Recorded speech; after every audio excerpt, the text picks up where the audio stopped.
Hello मोर सुख दर्शक बंधु मोर सुख दुखर संसार समस्त परिवार समस्त सदस्य को मोर प्रणाम एवं अभिनंदन। कहीं आज अभिनंदन देवार कारण हूँ आज गोटे खुशीर कथा आपण मान सहित मु बांटिया चाहिए। कारण सुख दुखर संसार चैनल रे आपण मैंने होजने मोर परिवार। ये सुख भी कहबी दुख भी कहबी जीवन संसार विषय समस्त घटना मु आपण मान सहित शेयर करी कहीं आपण मैंने होजने मो परिवार। आजिर खुशीर कथा होची मोर संखी। अच्छा आपण मान मन क्वेश्चन आस तो संखी किए शुणु। संखी होची मोर गोटे बिलेईर नाम। तार इतिहास अच्छी संखी कौन कहीं आसला केमिति आसला ये सब इतिहास मुझे आपण मान कहूँ गप टिके शुणु मो पाखर 5 मिनिट पे। दिने एमती गुरुवार थाए सकाळ गुरुवार संखी बहुत छोट होता सी आम घर को आसीथिला। आमे भाविलु हाँ छोट पिलाटा आसीची किंबा ता माँ आनिकी छाड़ी देची पळेइबो। किंतु संखी आउ गला नहीं। दिने गला 2 दिन गला आमे तो खाइबा देथिलु स्नेह ममता भी देलु किंतु से गला नहीं जो मारू। तो आमे भाविलु ठीक अच्छी जाऊनी कहीं केतल भी पड़े जो हेले भी आमे आम कर्तव्य करिथिलु। आमे तो खाइबा कारण घर को तो जड़े आसिले प्राणी तार भी तो खाइबा पीबा अच्छी ना ताको आमे खाइबा देथिलु स्नेह देथिलु। ता परठू सी आउ टोटाल गला नहीं। यदि न गला आमे ताको 2 दिन पर माने गुरुवार आसिला शुक्रवार शनिवार आमे ताको मानि नेलु सी आमर घरर जणे सदस्य। तो मोर 2टा पुओ थिले संखी जेहेतु झियो थिला मु ताको मोर झियो बोली भाबी देली पिला माने ताको ता भौणी बोली भाबी देथिले। आ संखी एते छोट बेलू आसीथिला आमर समस्त स्नेह श्रद्धा भल पाइबा ता प्रति थिला। आमे जोठी सोइबु से सेठी सोइबो आमरी बेड पाखरे आमरी पाखरे लागिकी सोइबो। आमे खाउथबु से जगिकी बसतिओ पाटी रे मुह मारिबोनी कौन जिनस न कहले न देले। आमे जुआडे जाइथिबु से कौन करी एते गाड़ी जाउची कहा गाड़ी रे शब्द करिवनी आम गाड़ी की अनैथिबो। आम गाड़ी आसिले छात उपरु जाई साउंड करिवो मु एठी अछि। आमे गेट बाहरला बेलको आगे संखीर थिबो जीवा पई गेट पाखकु। तो तार कार्यकला बहुत भल तार चाहाणी बहुत मधुर शांत सरल। तार अन्यान्य बिलेई परी क्रूरता ता मन भितर न थाए कि हिंस्रता भी न थाए। से अति दयापूर्णता मनोभाव फेस को देखिले जना पड़ियो। तो तार समस्त कार्यकलाप आमको बहुत अलगा लगिला अन्य बिलेई ठारू। तो आमे माने भी संखी पर बहुत खुशी। सेथिपाई संखी आम घरे सबु बेले रहिला आमे गोटे सदस्य बोली ताको मानि नेलु। आमरी पाखरे खाइबा पीबा सोइबा पाखरु नहीं कि जे आम पिला मानकर स्नेह श्रद्धा खेल रे भी से शामिल हैला। आमे मॉर्निंग वॉक करते जीवो सी आम सांगरे जीवो। आमे गड़े बाहर की जिलु से धाई धाई के अधा बाट पर्यंत जीवो आमको बाटे साइला परे से घर को आसीबो। एई भली कार्यकलाप रे आमे संखी प्रति भल पाइबा स्नेह उजाड़ी थिलु। लाट्रिन रे भी से देखंतु गोटे माने गोटे पशु ताकू आमे कौन से झाड़ा किमती कौन करियो बोली व्यवस्था कलारु आम मुंडू को आसला इयाडे सियाडे झाड़ा कहीं करिवो ताकू लाट्रिन व्यवस्था करदबु। लाट्रिन व्यवस्था ताकू करदेलु तार से कौन कला जेबेठू लाट्रिन व्यवस्था हला से आ कुआड झाड़ा करिवोनी सीधा लाट्रिन कबाट टिके फांका रखिया थिवो से चुप ही गली जीवो झाड़ा कर सारिकी पुणी पळेई आसीबो। आमे ताकू सफासफी करदौ तो आम घर नीट एंड क्लीन। संखी की पिला माने गाधेइबे मो हजबैंड संखी की पिला मान गाधेवा सहित ताकू भी गाधेई दियंती कहीं ना न गाधेଇବା द्वारा तार लोम उरा बहुत बाहरे। तो गाधेई देले लोमटा टिके कमी जाए एवं आउ बाहरेनी कि पिला मानक देह सारा हुए नहीं। ये सब कार्यकलाप रे आमे संखी रो भल पाइबा आम प्रति भी आमे देखिछु और आमर भी भल पाइबा ता प्रति अछि।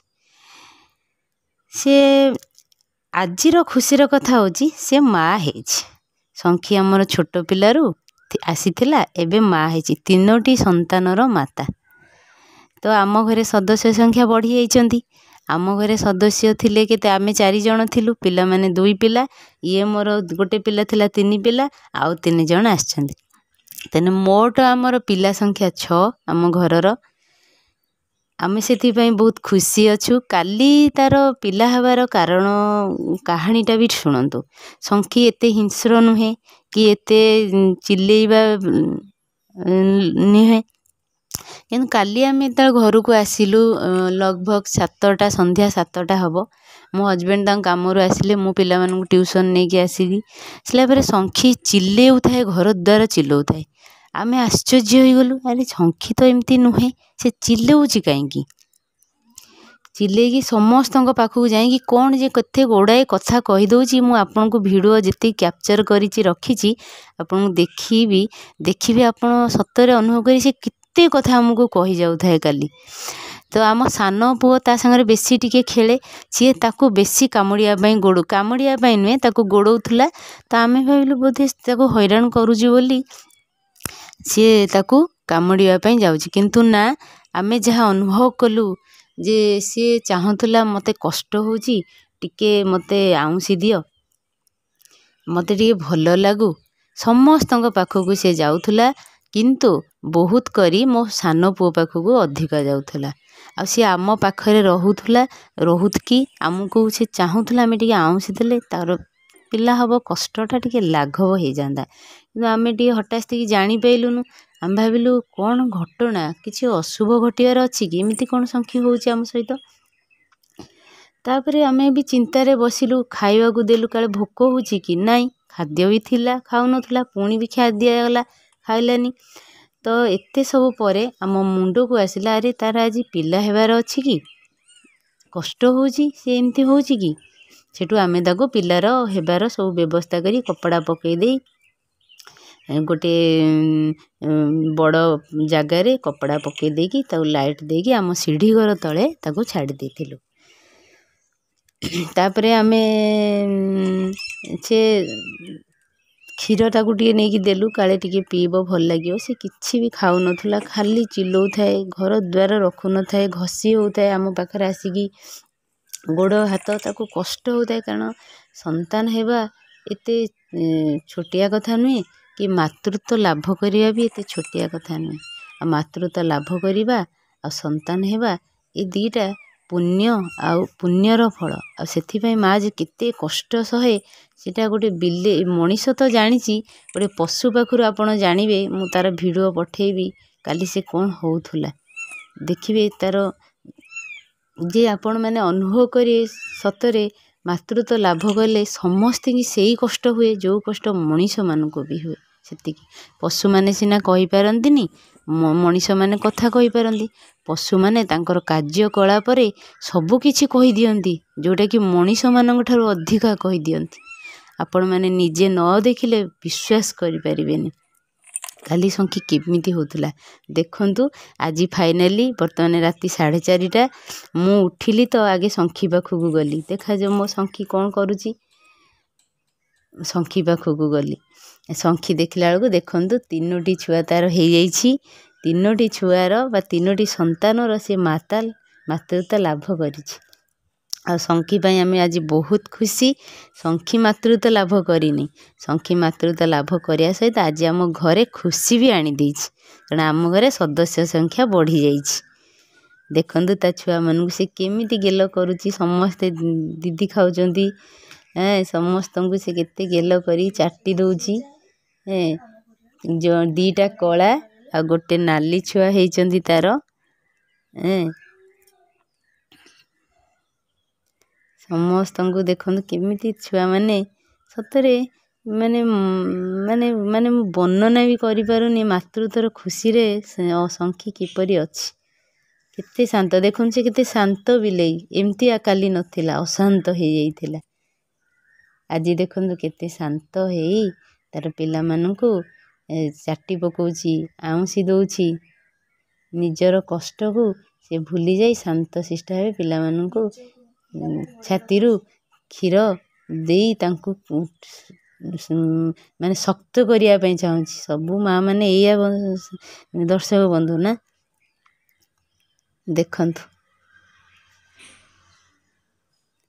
ଦେଖନ୍ତୁ କେତେ ଶାନ୍ତି ଲାଗୁଛି।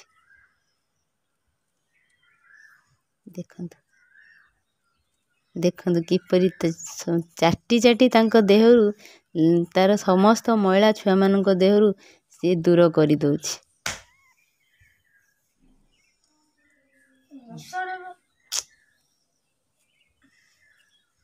ଦେଖୁଛନ୍ତି ତ?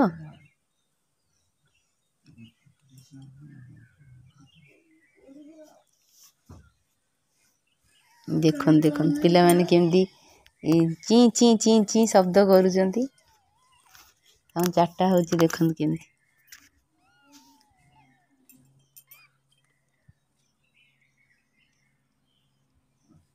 ଦେଖନ୍ତୁ ସତରେ ମାତୃତ୍ୱ ଗୋଟେ ଏମିତି ଜିନିଷ ଯେ ସମସ୍ତ ମଣିଷଙ୍କ ମଣିଷଙ୍କ ପାଇଁ ଆଉ ପଶୁପକ୍ଷୀଙ୍କ ପାଇଁ ସମାନ ନା। ମାତୃତ୍ୱ ଲାଭ କଲାବେଳେ ମାଆଟେ କେତେ କଷ୍ଟ ସହେ ଏଇଟା କେବଳ ପଶୁପକ୍ଷୀ ମଣିଷ ବୁଝିନାହାନ୍ତି, ପଶୁପକ୍ଷୀ ବି ବୁଝିଛନ୍ତି ଆଜ୍ଞା। ଶଙ୍ଖି ଭଳି ଶାନ୍ତ ସରଳ ବିଲେଇଟି ସିଏ ବି କାଲି ଅଶାନ୍ତ ହେଇଯାଇଥିଲା, କାରଣ ତ କଷ୍ଟ ହେଉଥିଲା। ଏ ମାତୃତ୍ୱ ଲାଭ କରିବ, ସେଥିପାଇଁ ସେ କଷ୍ଟଟା ତ ସିଏ ବି ସହିବ ନା। ଦେଖନ୍ତୁ ଦେଖନ୍ତୁ ବିଲେଇମାନଙ୍କୁ ତାର ଛୋଟ ଛୁଆମାନଙ୍କୁ କିପରି ସିଏ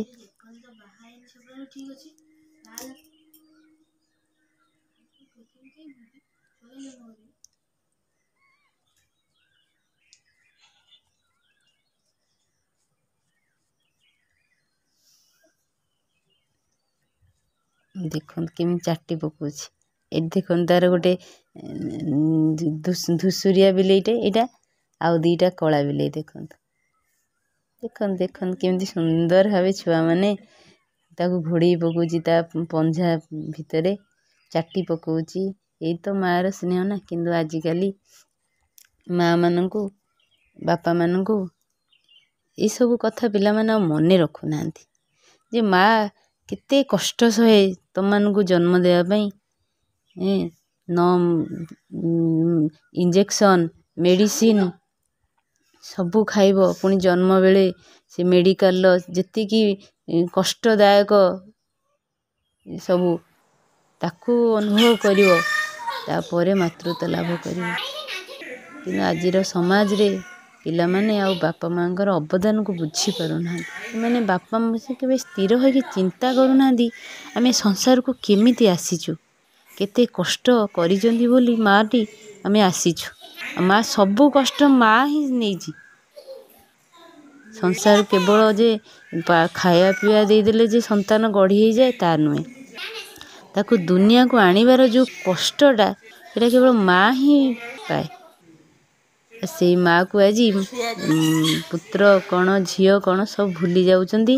ଯାଆନ୍ତୁ ଦେଖିବେ ବୃଦ୍ଧାଶ୍ରମରେ କେତେ ବାପା ମାଆଙ୍କ ଆଖିରେ ଲୁହ ଗଡ଼ୁଛି। ସମସ୍ତଙ୍କ ଆଖିରେ ଦୁଃଖ, ଯେ ଆମକୁ ପଚାରିଲେନି, ଆମକୁ ଅନଉନାହାନ୍ତି। କେଉଁ ମାଆ କାନ୍ଦୁଛି ମୋତେ ଔଷଧ ଟିକେ ବି ପୁଅ ଦେଉନି। କେଉଁ ମାଆ କାନ୍ଦୁଛନ୍ତି ସମ୍ପତ୍ତି ପାଇଁ ପିଲାମାନେ ମୋତେ ଭାଗ ଭାଗ କରିଦେଇଛନ୍ତି। ମା ବାପା ମାନଙ୍କର ଦୁଃଖ ଆପଣ ବୃଦ୍ଧାଶ୍ରମ ନ ଗଲେ ବୁଝିପାରିବେନି। ଆଉ ଘରେ ଘରେ ବି ହେଉନି କି ବନ୍ଧୁମାନେ, ଘରେ ଘରେ ବି ହେଉଛି। ତାହେଲେ ଆପଣମାନେ ନିଜେ ବି ଜଣେ ବାପା, ନିଜେ ବି ଜଣେ ମା ହେଇଛନ୍ତି, ଆପଣମାନଙ୍କର ବି ସନ୍ତାନ ଅଛନ୍ତି। ଆପଣ ବାପା ମା ମାନଙ୍କୁ ଏମିତି ଅବହେଳା କରିବା ଉଚିତ?